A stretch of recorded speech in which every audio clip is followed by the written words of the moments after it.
Television അവതരണ രംഗത്ത് പുതുയുഗത്തിന് തുടക്കം കുറിച്ച അവതാരകയാണ് രഞ്ജിനി ഹരിദാസ്. ഇപ്പോൾ സമൂഹ മാധ്യമങ്ങളിലും രഞ്ജിനി താരമാണ്. അമ്മയും ഒന്നിച്ചുള്ള തന്റെ പുതിയ വ്ളോഗിൽ തന്റെ അപ്പൂപ്പനെ കുറിച്ചുള്ള ഓർമ്മകൾ പങ്കുവച്ചിരിക്കുകയാണ് രഞ്ജിനി. കുട്ടിക്കാലത്ത് bold and beautiful, Santa Barbara എന്നീ ഷോകൾ കാണാതെ എനിക്ക് ഉറക്കമില്ലായിരുന്നു. ഞാൻ ബോൾഡ് ആൻഡ് ബ്യൂട്ടിഫുൾ കണ്ടുകൊണ്ടിരിക്കുന്ന സമയത്ത് അപ്പൂപ്പൻ വന്ന് ചെടി നനയ്ക്കൂ എന്ന് പറയും. ഞാൻ ചെയ്യില്ല. ഒരു ദിവസം അപ്പൂപ്പൻ വന്ന് റിയാക്ട് ചെയ്ത രീതി എനിക്ക് ഇഷ്ടപ്പെട്ടില്ല.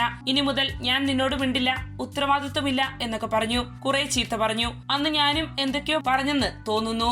പിന്നെ ഞങ്ങൾ സംസാരം നിർത്തി. 7ാം ക്ലാസ്സിൽ നടന്ന ആ വഴക്ക് കഴിഞ്ഞ് ഞാനും അപ്പൂപ്പനും പിന്നെ സംസാരിക്കുന്നത് കുറെ കാലം കഴിഞ്ഞാണ്. അച്ഛന്റെ പിടിവാശിയാണ് എനിക്ക് കിട്ടിയതെന്നാണ് ഞാൻ വിചാരിച്ചിരുന്നത്. പക്ഷേ വാശിയുടെ കാര്യത്തിൽ ഞാൻ അപ്പൂപ്പനാണ്. അപ്പൂപ്പന് എന്നെ ഇഷ്ടമാണെന്ന് എനിക്ക് മനസ്സിലായത് മിസ് കേരളയ്ക്ക് ഞാൻ മത്സരിച്ച സമയത്താണ്. കേരള റൗണ്ടിന് വേണ്ടി അപ്പൂപ്പൻ എനിക്ക് 4 പവന്റെ സ്വർണമാല തന്നു. അദ്ദേഹത്തിന് അത് അത്രയും അഭിമാനമായിരുന്നു. രഞ്ജിനി ഹരിദാസ് പങ്കുവച്ചു.